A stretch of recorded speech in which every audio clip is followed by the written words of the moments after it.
ज्यादा कठिन है तो क्या है? मन को भगवान के ध्यान में लगाना, मन को भगवान की ओर मोड़ना सबसे ज्यादा कठिन है। लेकिन जिस दिन ये मन मुड़ गया ना तो भगवान की प्राप्ति दूर नहीं है। भगवान को प्राप्त करने में देरी नहीं होगी, फिर भगवान मिल जाएंगे प्यारे।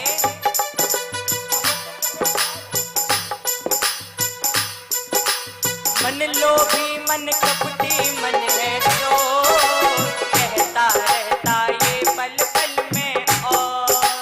मन लोभी मन कपटी मन है चोर, कहता रहता है पल पल में और। मन लोभी मन कपटी मन है चोर, कहता रहता ये पल पल में और। मन लोभी मन कपटी मन है चोर, कहता रहता है पल पल में और। अभिमान क्यों नादान क्यों, अभिमान क्यों नादान क्यों, अभिमान क्यों नादान क्यों, अभिमान क्यों नादान क्यों। चल पते से कर नहीं कोई दूर प्रभु का घर नहीं। धीरे धीरे मोड़ दो इस मन को, इस मन को तू इस मन को। धीरे धीरे मोड़ दो इस मन को, इस मन को तू इस मन को। धीरे धीरे मोड़ दो इस मन को, इस मन को तू इस मन को।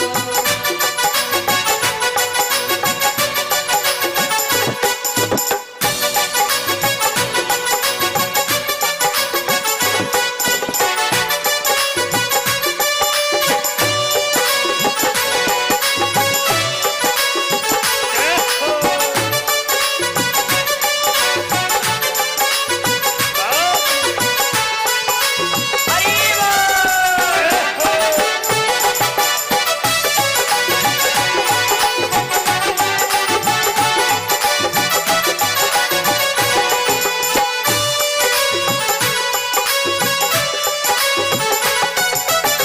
बोले वृंदावन बिहारी लाल की।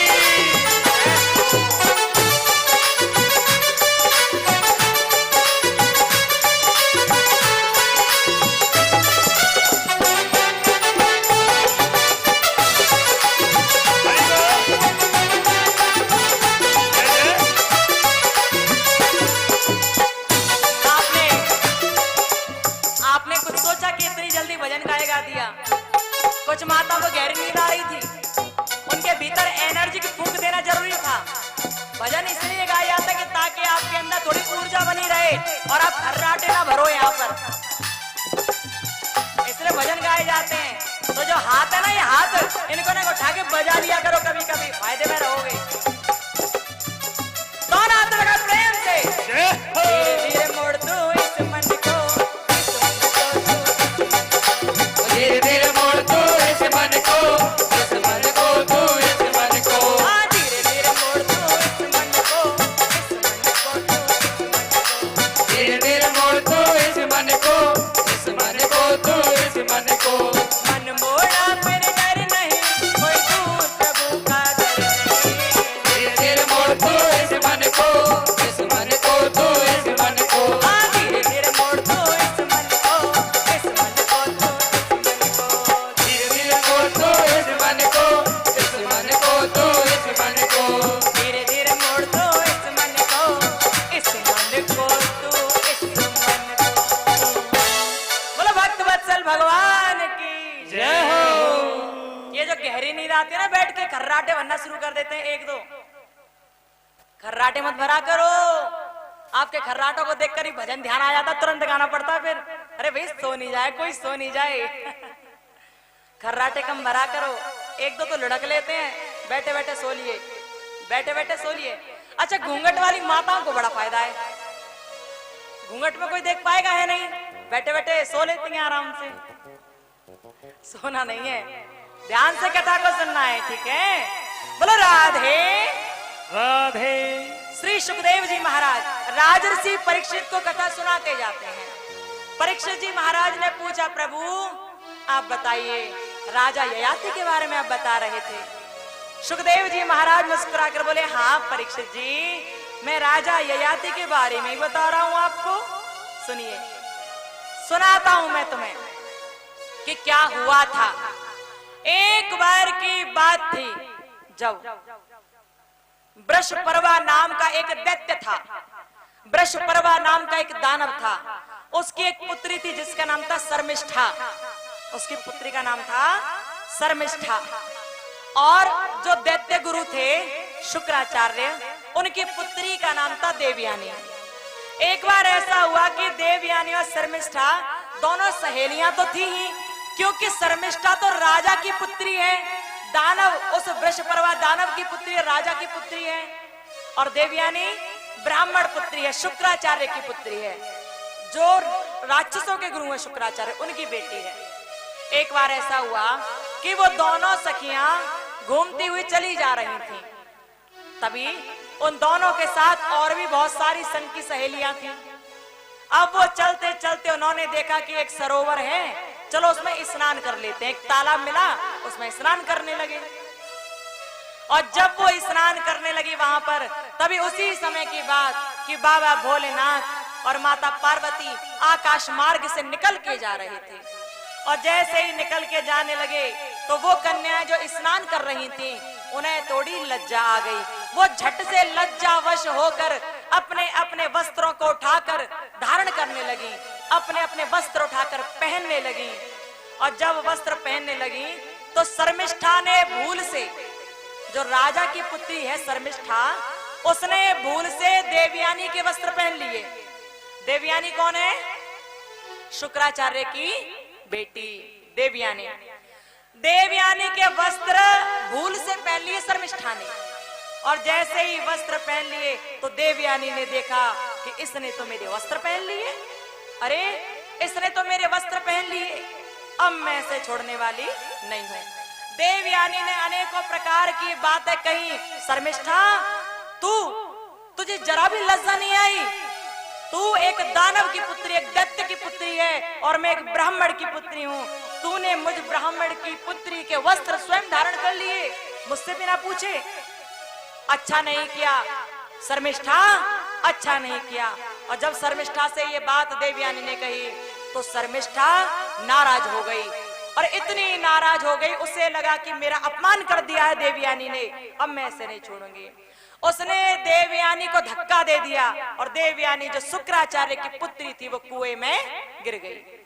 और जैसे ही कुएं में गिरी तो वो बड़ी परेशान, वस्त्र भी धारण नहीं कर रखे उसने, कुएं में पड़ी है। लेकिन शर्मिष्ठा वहां से चली गई, अपने महल में पहुंच गई। उसने किसी को कोई बात नहीं बताई कि मैं देवयानी को धक्का देकर आई हूं, नहीं बताया। वहां तो वो चली गई, लेकिन इस ओर जब देवयानी कुएं में पड़ी पड़ी रो रही थी, तभी वहां पर एक राजा आया। उस राजा का नाम था राजा ययाति। जैसे ही राजा ययाति वहां आए तो आते ही उन्होंने जल पीने के लिए कुएं की तरफ हाथ बढ़ाया, लेकिन तभी देखा कि उस कुएं में एक स्त्री थी जो वस्त्रहीन थी, वस्त्र भी नहीं धारण कर रखे उसने। राजा ययाति ने उस स्त्री, उस देवयानी को निकाला, वस्त्र दिए उसे, और जैसे ही वस्त्र दिए देवयानी ने राजा ययाति के चरण स्पर्श कर लिए। निवेदन करके कहने लगी, प्रभु आपने मेरा हाथ स्पर्श किया है, मैं आपसे निवेदन करती हूँ कि आप मुझसे विवाह कर लें, मैं आपसे निवेदन करती हूँ। देवयानी ने ये बात कही राजा ययाति से। राजा ययाति ने बात स्वीकार कर ली। देवयानी बोली कि पहले मैं घर जाती हूँ और फिर मैं आपसे मिलती हूँ। अब देवयानी अपने पिता शुक्राचार्य के पास गई और जाकर सारी बात बता दी कि मुझे शर्मिष्ठा ने इस प्रकार धक्का दे दिया और मैं कुएं में पड़ी रही, फिर राजा ययाति ने मुझे निकाला वहां से, अब मैंने उन्हीं के संग विवाह करने का निश्चय किया है। जब देवयानी ने अपने पिता शुक्राचार्य से ये बात कह दी तो शुक्राचार्य क्रोध में आ गए। वो उस दैत्य वृषपर्वा पर नाराज हो गए, उसकी पुत्री पर नाराज हो गए और वृषपर्वा से कहने लगे, अरे वृषपर्वा, ये देवयानी तो तुम्हारे गुरु की पुत्री लगती है, फिर भी तुम्हारी पुत्री ने मेरी पुत्री का इस प्रकार अपमान किया है, मैं तुम्हारे कुल को कभी क्षमा नहीं करूंगा। मैं अब तुम्हारे गुरु बन के नहीं रहना चाहता। वृषपर्वा, अब मुझसे तुम कोई सलाह मशवरा नहीं करोगे। दैत्य गुरु शुक्राचार्य ने बृहस्पति के कुल को त्याग दिया। कहने लगे कि मैं अब तुम्हारा गुरु नहीं बन के रह सकता। जहां मेरे पुत्री का अपमान हो, जहां ब्राह्मणों का अपमान हो, वहां हम नहीं रहते कभी भी। शुक्राचार्य ने इनकार कर दिया। अब तो ये सुनकर बृहस्पति दुखी हो गया, रोने लगा और हाथ जोड़कर बोला, भगवान हमारे कुल को मत छोड़िए, क्योंकि जब गुरु ही नाराज हो जाएं तो शिष्य का कोई भी भला नहीं कर सकता। इसलिए नाराज मत होइए, आप जैसा कहेंगे मैं वैसा करूंगा। शर्मिष्ठा से आपके सामने बार बार क्षमा याचना करवाऊंगा, लेकिन आप नाराज न होइए। बार बार बृहस्पति ने देवयानी से भी कहा, पुत्री नाराज न हो, मुझे बताओ मैं क्या करूं। तभी देवयानी ने अपने पिता शुक्राचार्य से और शर्मिष्ठा के पिता बृहस्पति से कह दिया कि मैं एक शर्त पर क्षमा कर सकती हूँ शर्मिष्ठा को। यदि शर्मिष्ठा मेरी दासी बनकर जीवन गुजार दे तो मैं उसे क्षमा कर दूंगी। वो मेरी दासी बनकर रहे, मैं ये चाहती हूँ। देवयानी ने ये बात कह दी। शुक्राचार्य ने यही बात राजा बृहस्पति से कह दी। बृहस्पति ने बात स्वीकार की। शर्मिष्ठा ने सोचा कि यदि मैं ये बात स्वीकार नहीं करूंगी तो मेरे कुल का नाश हो जाएगा जल्दी ही, क्योंकि गुरु द्रोही हो जाएंगे, क्योंकि गुरु भी मेरे कुल से द्रोह कर बैठे हैं। क्या करूं? शर्मिष्ठा ने अपने कुल की मर्यादा का ध्यान रखते हुए, अपने कुल की भलाई का ध्यान रखते हुए देवयानी की सेविका बनने का निश्चय कर लिया।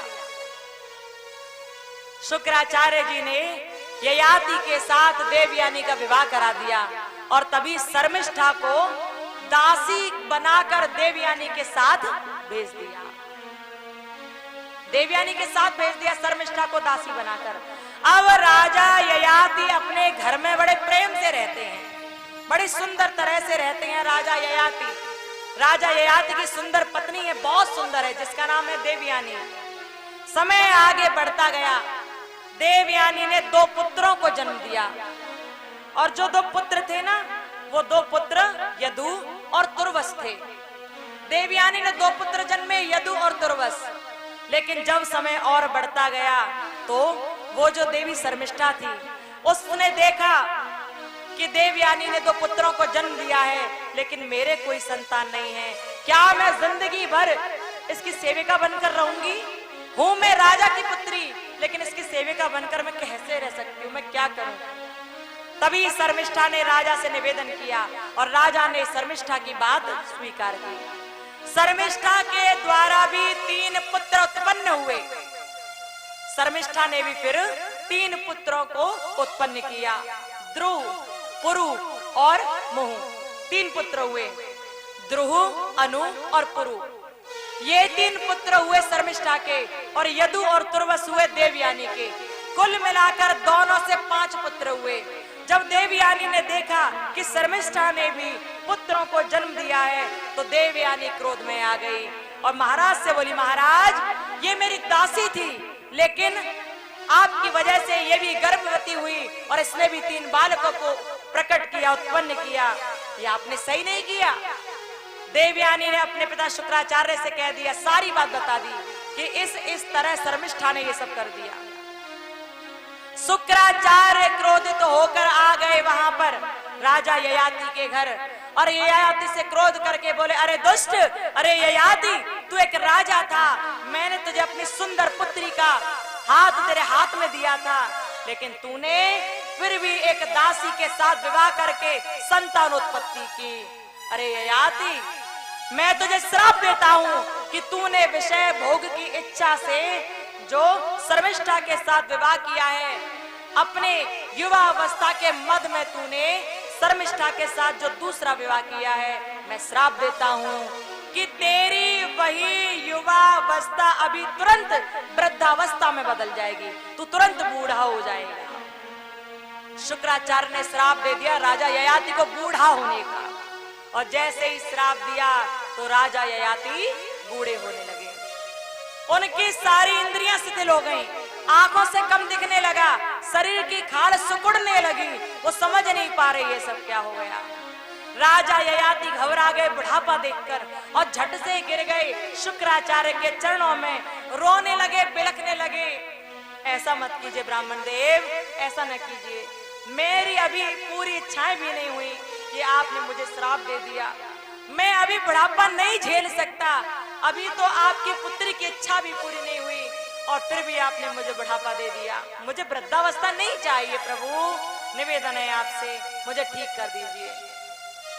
जब राजा ययाति बार बार रोने लगा और देवयानी ने भी बार बार निवेदन किया अपने पिता शुक्राचार्य से, तो शुक्राचार्य को दया आ गई। दैत्य गुरु शुक्राचार्य ने कहा, राजा ययाति अब मैं कुछ नहीं कर सकता, लेकिन एक बात सुनो, तुम्हें तुम्हारी जवानी दोबारा मिल सकती है, तुम्हें तुम्हारी युवावस्था दोबारा मिल सकती है। मिलेगी कैसे? यदि तुम्हारे 5 पुत्रों में से एक पुत्र अपनी युवावस्था तुम्हें उधार दे दे तो। तुम्हारे जो 5 पुत्र हैं ना, यदु, पुरु, ध्रुव, अनु और तुर्वस, इन 5 में से किसी ने तुम्हें अपनी युवावस्था उधार दे दी तो तुम युवा हो जाओगे, लेकिन उस पर तुम्हारा बुढ़ापा छा जाएगा। देख लेना, बस यही एक तरकीब है जिससे तुम युवा बन सकते हो दोबारा से। और जब ये कहा तो ये कहकर शुक्राचार्य तो वहां से चले गए, लेकिन राजा ययाति अपने पुत्र यदु के पास पहुंचे। यदु वही देवयानी का पुत्र है। यदु से जाकर हाथ जोड़कर निवेदन किया राजा ययाति ने, पुत्र मेरी अभी इच्छाएं बहुत हैं, मैं तुमसे निवेदन करता हूं कि तुम मुझे अपनी युवावस्था उधार दे दो। मुझे अपनी युवावस्था दे दो ना, केवल 1000 साल के लिए दे दो। और जब कहा ये सुनकर तो यदु ने कहा, मैं नहीं दे सकता, क्षमा कीजिए, मैं नहीं दे सकता अपनी युवावस्था आपको उधार, मुझे क्षमा कर दीजिए। मैं अभी से वृद्धावस्था झेलूं और आपने तो सारा संसार देख लिया, फिर भी आप युवावस्था चाहते हो। और दूसरी सबसे बड़ी बात पिताजी ये है कि यदि मैंने युवावस्था आपको अपनी उधार दे दी तो वो मेरे धर्म के विरुद्ध होगा, वो सही नहीं होगा, धर्म के विरुद्ध होगा। इसलिए आप मुझे क्षमा करें, मैं आपको अपनी युवावस्था उधार नहीं दे सकता। राजा ययाति से यदु ने इस तरह की बात कही और जैसे ये कहा तो ये सुनकर राजा ययाति नाराज हो गए, क्रोध में आ गए और क्रोध में आकर यदु से कहा, अरे यदु तुमने ठीक नहीं किया मेरे साथ। यदु, एक पिता की आज्ञा को सिरोधार्य रखना चाहिए, लेकिन तुमने ठीक नहीं किया मेरे साथ। तुमने अपनी युवावस्था मुझे उधार नहीं दी। मैं तुम्हें श्राप देता हूँ, तुम्हारे कुल को श्राप देता हूँ कि तुम्हारा कुल बढ़ेगा तो सही, लेकिन वो हमेशा राजवंश से हीन रहेगा। तुम्हारे कुल में कभी कोई राजा पैदा नहीं होगा, कोई राजा नहीं बनेगा तुम्हारे कुल में। मैं श्राप देता हूँ। एक पिता ने अपने पुत्र को श्राप दे दिया, यदु को श्राप दे दिया। ये वही यदु हैं जिनके नाम से यदुवंश चला। और जब यदु को श्राप दे दिया तो यदु दुखी होकर बैठ गए। लेकिन अभी राजा ययाति और आगे बढ़े, अपने सब पुत्रों के पास गए युवावस्था उधार मांगने के लिए, लेकिन सबने मना कर दिया। अंत में वो पुरु के पास पहुंचे और जैसे पुरु के पास पहुंचे, पुरु से हाथ जोड़कर कहा, पुत्र मुझे अपनी युवावस्था उधार दे दो। पुरु ने सोचा कि पिता की आज्ञा सर्वोपरि होनी चाहिए, क्योंकि पिता भगवान तुल्य हैं। ये बात सोची पुरु ने और तभी उस बालक पुरु ने अपनी युवावस्था अपने पिता को उधार दे दी और वो पुरु तुरंत ही वृद्ध हो गया, तुरंत ही बूढ़ा हो गया। कहते हैं कि राजा ययाति ने 1000 वर्ष तक उस युवावस्था को लेकर भोग भोगा, लेकिन फिर भी उसकी इच्छाएं पूरी नहीं हुई। प्यारे, ये इच्छाएं जो होती है ना, ये असीम होती हैं, इनकी कोई सीमा नहीं होती, ये बढ़ती चली जाती हैं। आप एक इच्छा दबाओगे दूसरी पैदा हो जाएगी, दूसरी दबाओगे तीसरी पैदा हो जाएगी, ये ऐसे हैं। लेकिन जब कोई सच्चे मन से भगवान का प्रेमी हो जाता है, भगवान के चरणों का अनुरागी हो जाता है, तो उसके भीतर कोई इच्छा नहीं रह जाती। वो केवल आवश्यकता को देखता है, केवल आवश्यकताओं की पूर्ति करने के लिए कार्य करता है, क्योंकि वो जानता है कि इच्छाओं की पूर्ति तो ना आज तक हुई और ना ही आगे कभी किसी की हो पाएगी। बोलो राधे राधे राधे। सुखदेव जी महाराज कहते हैं राजऋषि परीक्षित, उन्हीं महाराज ययाति के यहाँ जो यदु हुए, उन्हीं यदु के नाम से यदुवंश चला और उसी यदुवंश में भगवान श्री कृष्ण चंद्र अवतार लेंगे। भगवान कृष्ण उसी यदुवंश में अवतार लेंगे। अवतार कैसे लेंगे सो तुम ध्यान से श्रवण करते जाना। बोलो भक्त वत्सल भगवान की जय हो। लेकिन भगवान कृष्ण के अवतार से पहले और भी किसी के अवतार की कथाएं आती हैं, सो आप बहुत ध्यान के साथ श्रवण करते जाइएगा। सुखदेव जी महाराज कथा को सुनाते जाते हैं और कथा को सुनाते हुए कहते हैं, सुनो आगे की बात। कहते हैं, देव क्या पालतौ गर्भ ललताओ अंके यशोदया, यशोदया युतो भालो गोपालो रमताम हृदय, गोपालो रमताम हृदय। सुखदेव जी शुक्रताल में बैठकर परीक्षित राज को कथा सुनाते जाते हैं और परीक्षित राज को कथा सुनाते हुए कहते हैं, राजऋषि परीक्षित, उन्हीं यदु के वंश में आगे चल के भगवान श्री कृष्ण प्रकट हुए, लेकिन भगवान कृष्ण हुए कैसे? क्या वो झट से आ गए या कुछ मेहनत करनी पड़ी? क्या किसी ने बुलाया या अपने आप चले आए? इसके बारे में मैं तुम्हें बताता हूँ। यूं तो तुम जानते हो कि जब जब इस पृथ्वी पर अनेकों प्रकार के राक्षस अपना राक्षसी स्वभाव प्रकट करते हैं, तब तब परमात्मा इस धरातल पर अवतार लेते हैं। जब जब भगवान को दिखाई देता है कि अनेक प्रकार के दुष्टतापूर्ण व्यवहार कर रहे हैं ब्राह्मण और ऋषि मुनियों पर, तभी भगवान अपने विप्रों के लिए, अपने संतों के लिए, अपनी गाय के लिए, ऋषि मुनियों के लिए, उनके हित के लिए अवतार ग्रहण करते हैं। तो यहां भी ऐसा ही हुआ जो मैं तुम्हें सुनाने जा रहा हूं। सुनो ध्यान से। एक बार की बात थी जब हुआ क्या? हुआ ऐसा कि मथुरा नगरी में उग्रसेन नाम का राजा राज्य करता था। मथुरा नगरी में, और उग्रसेन राजा की जो पत्नी थी उनका नाम था पवन रेखा। दोनों ही बड़े प्रेम से जीवन यापन कर रहे थे। तभी हुआ क्या, एक समय की बात, कि रानी पवन रेखा बहुत दुखी बैठी हुई थी क्योंकि उनके कोई संतान नहीं थे। संतानहीन थे वो, कोई संतान नहीं थे उनके पास। रानी पवन रेखा बहुत दुखी हैं, राजा उग्रसेन बहुत दुखी हैं। पवन रेखा बैठी बैठी सोच रही थी, क्या ऐसा ही होगा? क्या हमारे कोई संतान कभी होगी नहीं? मन में बैठी बैठी यही सोच रही थी। तभी इतने में ही हुआ क्या कि उनके मन में विचार आया कि मुझे अपने मायके घूमकर आना चाहिए। रानी पवन रेखा ने अपने राजा से कहा, महाराज मेरी इच्छा है कि मैं अपने माँ के पास चली जाऊं, भ्रमण कर कर आऊं, कुछ दिन वहां रहकर आऊं। प्रभु आज्ञा दीजिए। राजा उग्रसेन से रानी पवन रेखा ने कहा। ये सुनकर राजा उग्रसेन समझ गए रानी पवन रेखा के मन की स्थिति कि पवन रेखा दुखी है। पवन रेखा से राजा ने कह दिया, ठीक है पवन रेखा जाओ, चले जाओ।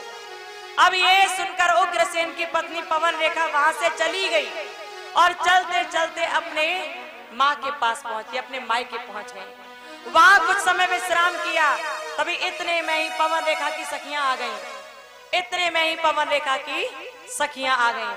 और जैसे ही पवन रेखा की सखियां आई वहां पर, उन्होंने पवन रेखा से कहा, पवन रेखा चलो कहीं भ्रमण करने चल रहे हैं, चलो चलते हैं। अब पवन रेखा अपनी सखियों के साथ भ्रमण करने के लिए चल गई। चलते चलते चलते चलते सुंदर बगीचे में पहुंची, और जब बगीचे में पहुंची तो बगीचा देखती रह गई। बहुत सुंदर फूल लगे हुए थे वहां पर, सुंदर फुलवारी छा रही थी वहां पर। पवन रेखा वहीं खड़ी रह गई, लेकिन उनके संग की सखियां आगे बढ़कर चली गईं। अब जब कुछ देर हुई तो पवन रेखा ने स्वयं को अकेली पाया। स्वयं को अकेले जानकर पवन रेखा रोने लगी, बार बार कहने लगी, अरे सखियों कहाँ हैं आप, कहाँ हैं, मुझे नजर क्यों नहीं आती, सखियों कहाँ चली गई हैं आप, यहाँ अकेले मुझे बहुत घबराहट हो रही है, कहाँ हो कहाँ हो कहाँ हो। बार बार सखियों को पुकारते हैं लेकिन सखियां नजर नहीं आती। तभी वहां पर एक राक्षस आ गया जिसका नाम था द्रुमलिक। द्रुमलिक नाम का राक्षस आ गया और उसने पवन रेखा के पति का रूप बना लिया। वो उग्रसेन का रूप रखकर वहां पर खड़ा हो गया और उग्रसेन का रूप रखकर पवन रेखा से कहने लगा, रो मत, परेशान मत हो, चिंतित मत हो, मैं तुम्हारा स्वामी हूँ, मैं आ गया हूँ। वो कहने लगा पवन रेखा से, पवन रेखा बोला ओ प्रिय रुदन मत कर। कभी कभी बड़े बड़े दुष्ट लोग होते हैं जो दूसरे का रूप बनाकर सामने आ जाते हैं, बड़े गंदे होते हैं लेकिन धर्मात्मा बनकर सामने आ जाते हैं, होता है कभी कभी ऐसा। उस द्रुमलिक ने कहा पवन रेखा से, बोला ओ प्रिय रुदन मत कर।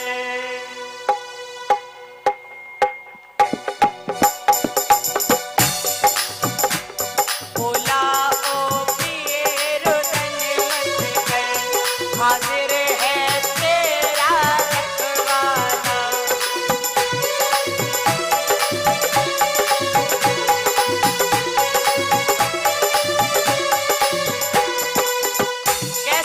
रचा रहा है वो द्रुमलिक राक्षस। बोला ओ प्रिय रुदन मत कर,